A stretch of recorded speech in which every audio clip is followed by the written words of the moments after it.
So thanks, Zbychu, for joining me today. I wanted to talk to you about your experience of the course and what you did for MPW5. So maybe you could just tell us a little bit about yourself. Sure. So I'm a university student, currently on my last year of the bachelor's degree. I joined the course after finishing my internship, and yeah, that's I think the most important stuff about me. And yeah, I've been for the last tape out. I've tried to tape out my Tetris, but I didn't meet the deadline by 30 minutes. Oh So no. the only thing that went into MPW5 was my demo submission on the group project. But I'm still happy with that. What was your demo submission? So for my my demo submission wasn't that great because the whole timeline was the fact that I realized that hey, I still have just 3 days until the submission. I need to finish the Tetris, so I started finishing the Tetris, pulling all nighters, and then I realized that it wouldn't fit on the footprint for the course submission. So I whipped something in like 2 or 3 hours, and the demo is basically drawing three floating blobs on a VGA output. Oh yeah, I remember seeing the frame there with the cool 0 to ASIC logo in the corner. That's a Yeah, nice touch. the zero to ASIC logo was pretty bad. I'm not actually sure what's the proper way to do this, but I ended up writing some Python script that would read an image and output an array of wires straight into my project. Ah, So cool. so yeah, so the project ends up like if you open the code and you have the in the VS Code you have the little like minimap of code, you can see the logo in there. Um, Nice. I'll put that on the I'll put that on the screen so we can see it. Um, so um, maybe we can just jump back a bit and say, why did you want to do the course in the first place? sure. So I I'm really into electronics, which is pretty weird because I've taken up a computer science degree. And when I was looking at what should I do after my bachelor's, I was looking at universities where I could go next. One of the main components or like main areas of interest was the fact, does this university have a decent silicon course, because that interests me. And then I realized, hey, there is this thing that I can enroll into without the whole university crap, and learn ASIC production. So I did. As to why I'm interested so much in electronics, I have no idea. I just am. You just like it. Cool. And what was the most valuable part of the course for you? I guess the most valuable part of this course, which is pretty much the most valuable part in any course for me, is the fact that I've done something and I've shown myself that I'm capable of doing something. Because right now, after well half successful tape out, I have the feel that designing ASICs isn't so out of reach for me, and I treat every single course this way. So What was the part that you enjoyed the most, apart from the all nighters?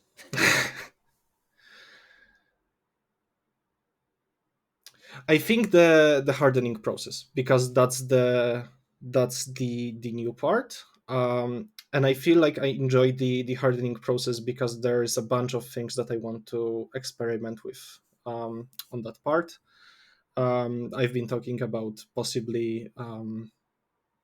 yeah, possibly augmenting the tools to support recursive macros or stuff like this. So I feel like the hardening part is the meat of the subject, and I enjoyed that the most. Yeah, great. Yeah, and for people that aren't familiar with the jargon, that's the bit where we take like the FPGA design, for example, and then run it through the open lane, open source ASIC tools and get the GDS files that end up looking a bit like this. The botched explanation is that it's the compiler part. The compiler, yeah, part, yeah. Um, would you recommend this course to somebody else? Yeah, I think that Long pause. no, because yeah, as with many things, I wouldn't recommend this course to total newbies. I think that if someone hasn't done a lot of Verilog, it might make sense to focus more on the FPGA parts.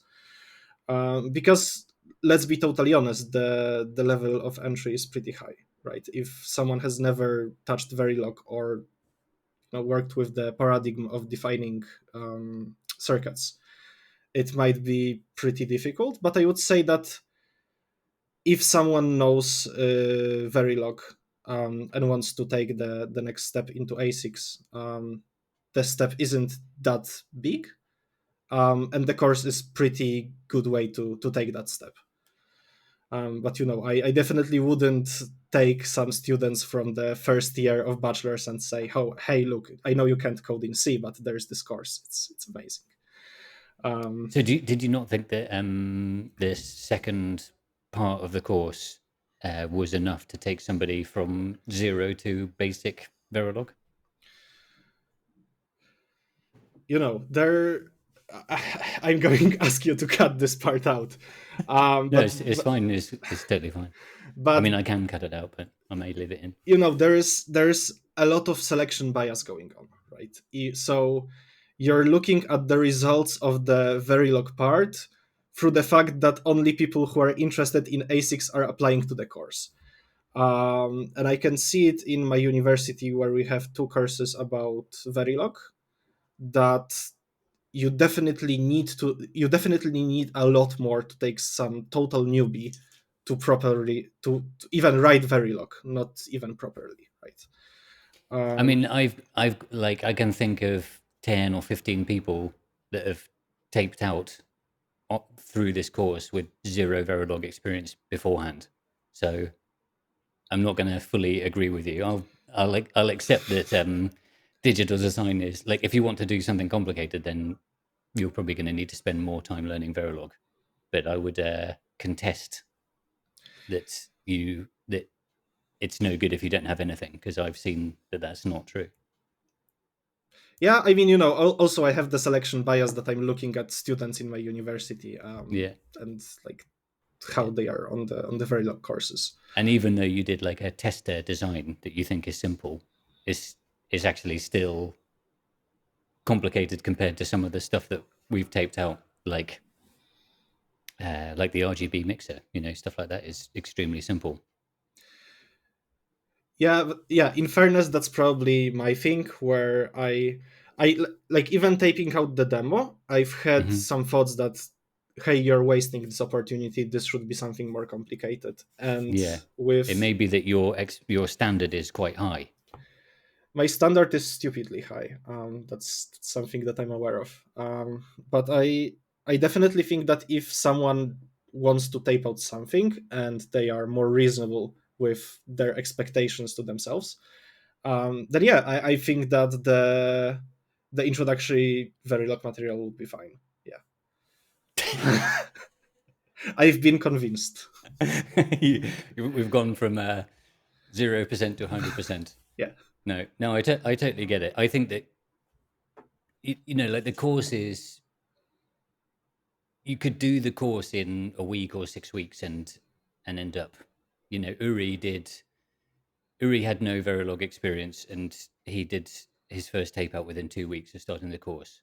And he had a lot of time and he had a lot of passion for it. Um, but you could make this course into a 2 or 3 year long course easily. yeah. So, uh, where do you put the effort and the time? So yeah, the course isn't meant to be get you to be able to design your own RISC-V processor in Verilog. To be totally fair, if you're someone starting with Verilog, you'll learn something from like you'll do the introduction to Verilog part, and then the stuff that's in the introduction to Verilog part will be cool for you, right? So I believe that starting with zero experience, you can in fact finish the course and have something that you'll be happy with, even if from the perspective of somebody who has more experience with FPGAs, maybe that design isn't that complicated. Yeah. So yeah, I believe that, yeah, if you're starting from scratch with Verilog, then yeah, you can learn enough to tape something out. Um, That's the zero in the zero to ASIC for yeah, anyone watching. Okay, cool. And so, I guess maybe could you tell us a little bit more about your Tetris design that you didn't quite get finished with, and will you be taping that out on MPW6? sure. So the Tetris design, I could have actually run it and shown it, but it was a pretty generic Tetris clone. There's nothing special about it. I've just displayed the image. I've made it so that the more score you have, the faster it goes. I was planning to do music for it, but I didn't really finish it. Um, so yeah, it was something that I've decided that it would be a good demo. Previously, I wanted to do Bad Apple on Silicon because, hey, tradition. Um, but I've given up on that because yeah, I realized that there is no way I can feed VGA driver and Hyper RAM reader onto like 300 by 300. Yeah, As for MPW6, I'm definitely more confident in the fact that I've made one submission, and the only reason why it didn't pass was my procrastination. just lack of time, right? No, it was procrastination. It wasn't lack of time. Um, I'm not sure if I will actually go with the Tetris clone. One thing that I would be pretty interested in taping out. There is a paper from the Zurich University called Gatekeeper, and they are describing an architecture for finding alignment of DNA reads. And I wanted to see if there would be some um, reason to possibly tape it out on silicon. And since I think we are given 100 chips per run, I would be possibly able to like make an array of 100 chips and have an FPGA that coordinates work. I think that would be cool. And yeah, I'm currently writing the design in Amaranth, and that's the first time I'm using that paradigm, I guess. And so yeah, I'll see if I can make it to the MPW6 with that. Also, if they are going to tape out the overflow onto the Chip Skywater, Ignite. yeah, Chip Ignite.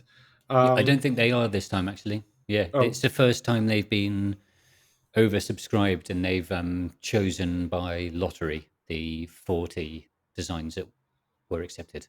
yeah, so in that case, we are accepted, right? The The group submission is, yeah, so your design is on. Awesome. Yeah. So yeah, if there is going to be lottery, I'm not going to submit the Tetris because I feel like some other people might make a better use of that silicon. But if the gatekeeper thing works, I'll definitely place it in. Okay. Or we could maybe try to work on a. I mean, how big was the Tetris? It's ended up being smaller than expected. I think it was 500 by 500.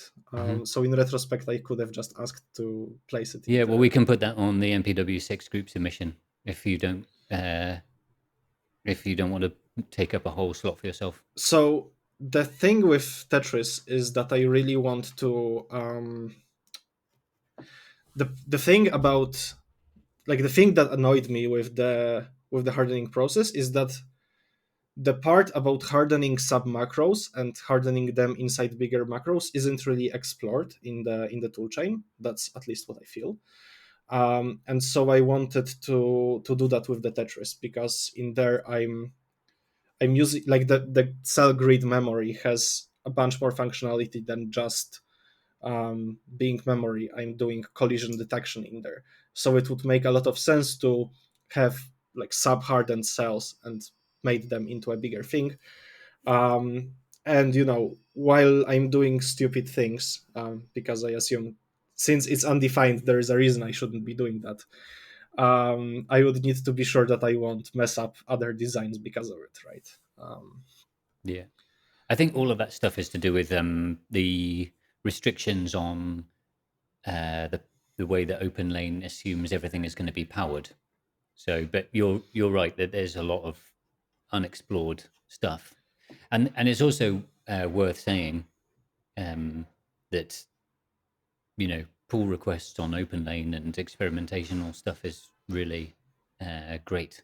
And also I wanted to say thanks for your help on the multi-project tools.